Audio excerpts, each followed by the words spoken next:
Baik, kita lanjut. Untuk midfacial surgical approach ini untuk dapat mengekspos lokasi fraktur pada daerah-daerah midfacial. Pada masa-masa yang lalu biasanya kita lakukan melalui insisi kecil di sekitar garis fraktur atau melalui perlukaan yang sudah ada di sekitar fraktur. Berbeda dengan masa-masa sekarang, dengan perkembangan zaman tentu akan mengakses dengan daerah fraktur dengan melakukan surgical approach yang lebih besar, yang memungkinkan untuk dan memudahkan untuk melakukan penilaian 3 dimensi dari fraktur tulang midfacial serta menilai pergeseran fragmen dari tatan tulang sehingga dapat diaplikasikan fiksasi internal yang lebih rigid. Ini dibatasi untuk midfacial aja karena terlalu luas, saya juga nggak menguasai. Ya, dari midfacial ini meliputi mulai dari gigi gerigi rahang atas ke arah superior sampai batas atas rima orbita dan pangkal dari os nasal. Mandibula tidak dimasukkan dalam perencanaan. Untuk dapat mencapai daerah fraktur midfacial, banyak akses yang dapat kita pilih. Faktor-faktor yang dapat dipertimbangkan antara lain adanya pergeseran tulang, adanya fraktur yang bersifat kognitif, sisi kosmetik, postoperatif, dan kemungkinan timbulnya trauma iatrogenik pada saat kita melakukan tindakan. Dan yang penting kita ingat, fraktur midfacial yang berbeda akan memerlukan akses atau approach yang berbeda pula. Dan sebaliknya, beberapa akses atau surgical approach akan dapat mengakses satu daerah yang sama. Untuk mencapai daerah midface ada secara umum ada 3 golongan, yaitu orbital approach, maxillary approach, dan coronal approach. Orbital approach itu dibagi lagi, ada yang lateral supraorbital eyebrow approach, upper blepharoplasty, transcutaneous lower eyelid approach yang terdiri dari subciliar, subtarsal, infraorbital approach, transconjunctival, naso-orbito-ethmoid approach, maxillary dan coronal. Dari sekian banyak approach ini, khusus untuk saya hanya baru melakukan beberapa saja karena keterbatasan kasus dan skill saya. Jadi saya paling hanya melakukan lateral supraorbital eyebrow approach, dan untuk di sekitar orbital juga infraorbital approach. Transconjunctival saya belum pernah melakukan, dan maxillary approach serta coronal approach saya juga belum pernah melakukan.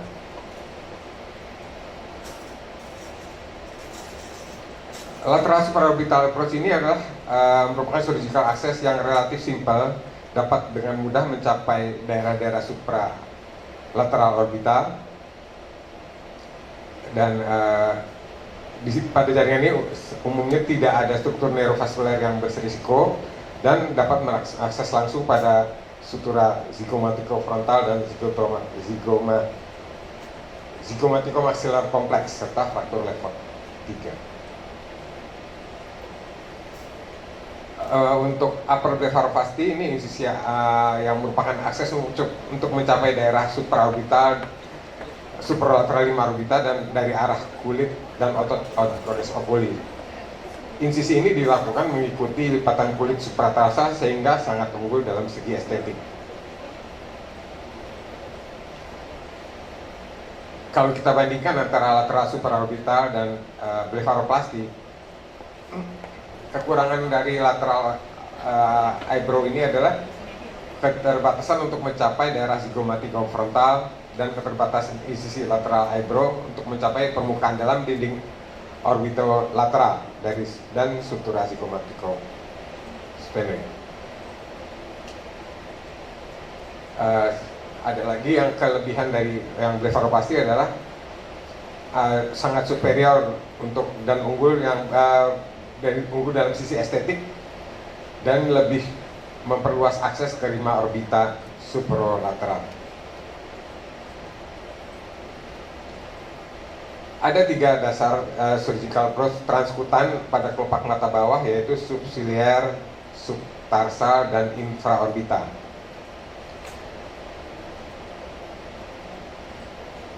yang arah insisi dari ketiga jenis approach ini mengikuti arah natural dari lipatan kulit kelopak mata bawah, dan perbedaannya terdiri dari dalam letak vertikal pada kelopak mata bawah,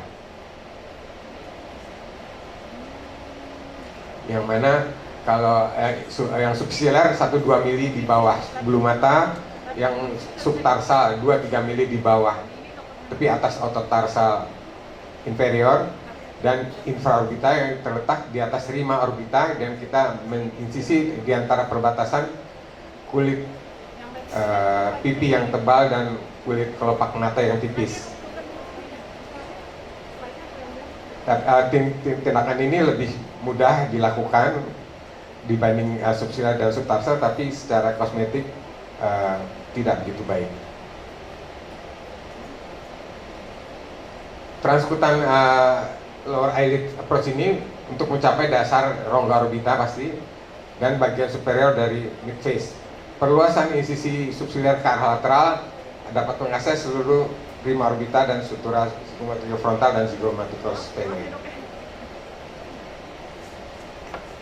Transconjunctival lower eyelid approach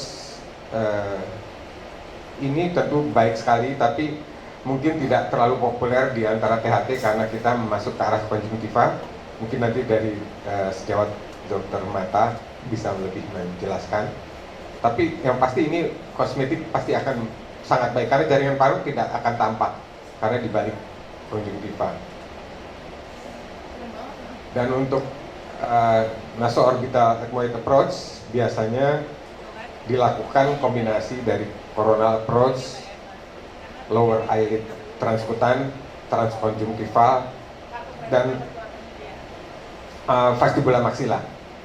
Sedangkan glabellar approach ini biasanya dilakukan bila hanya diperlukan expose yang terbatas, bisa dilakukan insisi pada daerah glabellar ini. Approach ke maxilla ada dua jenis, yaitu ada dua jenis. Satu maxillary vestibular approach dan mid facial degloving. Ini yang biasanya kita lakukan.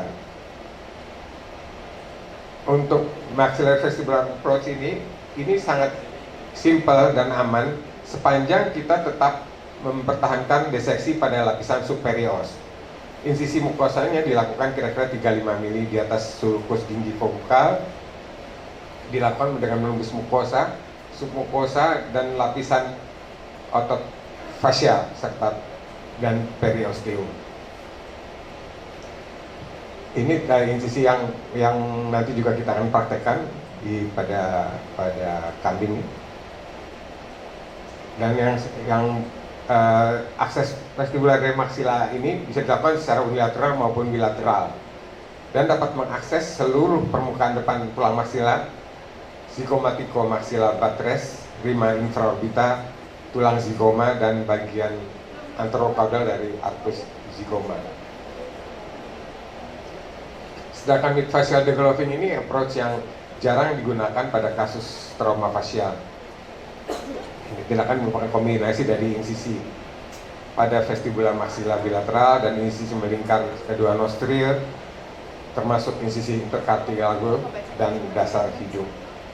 Tapi ini kita jarang kita lakukan pada kasus fraktur maxillofacial. Coronal approach atau bitemporal digunakan untuk bila dibutuhkan untuk mengakses seluruh batok kepala, bagian anterior dan lateral dari dasar otak, sinus frontal dan ethmoid, zygoma, orbitolateral, temporomandibular joint, condylus dan subcondylus mandibular. Insisi dibuat dengan pisau atau pisau kauter pada kedalaman perikranium atau hingga ke tulang. Insisi dilakukan beberapa senti di belakang garis rambut. Diseksi dilakukan pada lapisan subgalial dan subperikranial.